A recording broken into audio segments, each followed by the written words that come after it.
So, how do we make it happen? If you watched our premiere, thank you so much for joining us, and I hope that you enjoyed it. In this segment, I'll attempt to show you some of the process in producing our digital performance of the Choral Fantasy. When COVID restrictions prevented us from having public concerts, Oberlin followed the rest of the industry in shifting to a digital stage. It was important that we still had a public concert, and one that both did the music justice and also presented the performers in a visually compelling way. Our pre-COVID concerts had always been live streamed so that audiences from afar could also watch. That was certainly an option for us, that we performed on stage in an empty hall, dressed in our concert gear, and presented a traditional concert. It would have been an easy one to achieve. But in my mind, that was not an option. In a few short months, the world had quickly become saturated with such digital concerts, and many of them used professional camera and production crews. We simply did not have those resources. And us putting similar work out there means that we could easily get lost in the shuffle. I wanted our work to matter, to stand out, and be meaningful in this shift to presenting digital content. Because that, I believe, is the biggest motivator in pushing ourselves to achieve and grow. I wanted our program to reach audiences and for it to stir emotions, that of nostalgia, wonder, excitement, and joy. And so the presentation method was crucial in achieving that. Having said all that, the Choral Fantasy was in fact the perfect work to reimagine for this digital format, especially logistically speaking. The piece is inherently sectionalized with a theme and variation structure, and it involves clear-cut sections and phrases. These could be recorded, therefore, in different locations by different people, and then it could be all stitched together, which is exactly what happened. I divided the piece into 9 recording segments, which I called sequences. Much of the piece involved the pianist alone, or the pianist with a small orchestration. That was perfect, since these portions could be recorded pretty much as is within our large ensemble COVID guidelines. The final presentation flowed well from section to section, phrase to phrase, even though we recorded them in chunks and sometimes even on different days. Maintaining musical continuity was really a challenge.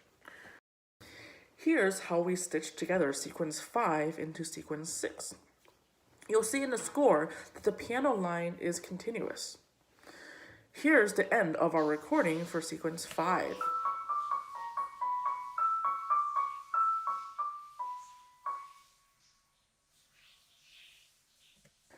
Here's the start of our recording for sequence 6.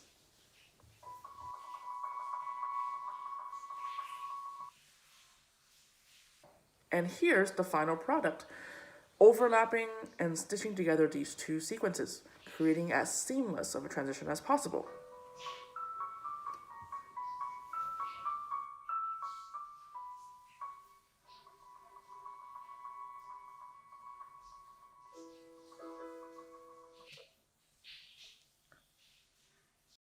You'll also see that we use 2 different camera shots for the continuation into sequence 6.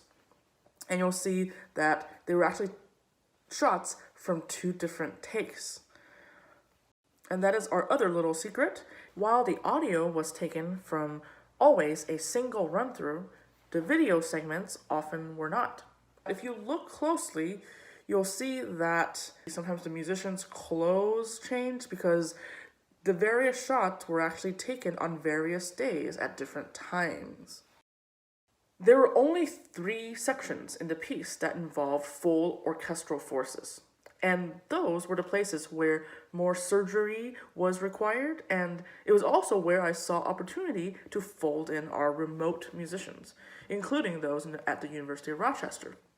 And of course, the finale of the work calls for vocal soloists and a full choir, who all had to join us remotely. I knew going in that this section would require detailed planning and a lot of video assembly. Our orchestra behaved a lot like a recording orchestra this semester. We had a limit of 20 people in the room with appropriate distancing, so we never actually had the entire orchestra in the same room at the same time. We would record the bass layer, which usually involved the solo pianist and half of the strings. Then I would use that recording as a guiding track for any subsequent layers, which may have been recorded on a completely different day or in a completely different space. The design of the layering process was really dependent on the particular orchestration of that part in the repertoire. All the pieces in the program were actually recorded this way. After recording all the on-campus layers, it was now time to layer in all the remote musicians. In order for remote musicians to be in sync with our recording here on campus, we had to create guiding tracks for them to listen to as they recorded their performances. I didn't want simply to use a hollow click track, so I set out to create the most substantial guiding track possible. Here's what it was like to create the perfect guiding track for the virtual choir.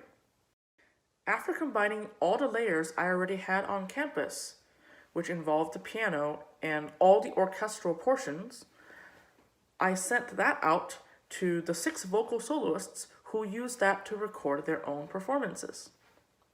I then laid all 6 solo vocal tracks on top of that original piano plus orchestra track and created another composite. This new solo singers plus piano plus orchestra package was then sent to our 4 chorus section leaders, who then recorded their own individual tracks. And you guessed it, I continued to lay those section leader tracks on top of everything else to create the final guiding track that was complete with all the musical parts present. I was particularly proud of this process, as it was so intricate and could have been derailed if just one person in the supply chain didn't submit their tracks on time or up to par. But everyone delivered, and the final guiding track was sent to all the virtual choir members and all the remote instrumental players, including those at the University of Rochester. Then each of those tracks that were recorded by each singer was layered on top of each other, and we got tracks from over 70 singers and just shy of 20 instrumentalists. Each of those tracks became its own individual layer for both the video and the audio assembly. You can imagine the kind of project that quickly became. A lot of this seems quite technical and engineered. At the same time, I didn't want this to just be any recording experience for the remote musicians. My aim was to always for it to feel like they were singing or playing in the actual concert hall with the actual pianist, soloists, and the orchestra. And very importantly, to be able to see them and the conductor. Here's how that exciting final shot of the Beethoven came about. Using a grid, I first plotted each remote musician on the screen. For the choir, there was actually a very specific seating chart designed to intertwine all the different groups of participants. The chorus section was completed using 3 of these composite screens. Then, in this final shot, I intended to mimic the traditional placement of each of the players on the screen. So we had the choir in the back, the piano soloist in the front center, along with the rest of the orchestra surrounding that piano soloist. This very exciting design allows us to further imitate the full live concert experience to as much extent as we could. As great as we may be able to present the video footage, this is still an orchestral concert, and the audio quality was of utmost importance to serve the music. Our great audio engineer, Stephen Rissner, had the arduous task of editing and balancing all of these numerous layers between the on-campus layers and the remote layers. Each remote musician also had a different audio setup and acoustic. So a massive challenge was to create a collective composite that blended and balanced well. It was certainly not easy, and we went through several edits ensuring that each voice was balanced just right. This was all an exhilarating process filled with many frustrations in learning the technology for the video editing, in envisioning and reimagining the concepts for the presentation, and finally executing the plans, all with the threat of COVID shutting us down at any moment. At the end, we were able to make it happen, and I'm so grateful for all the people on and off the screen that made it a reality.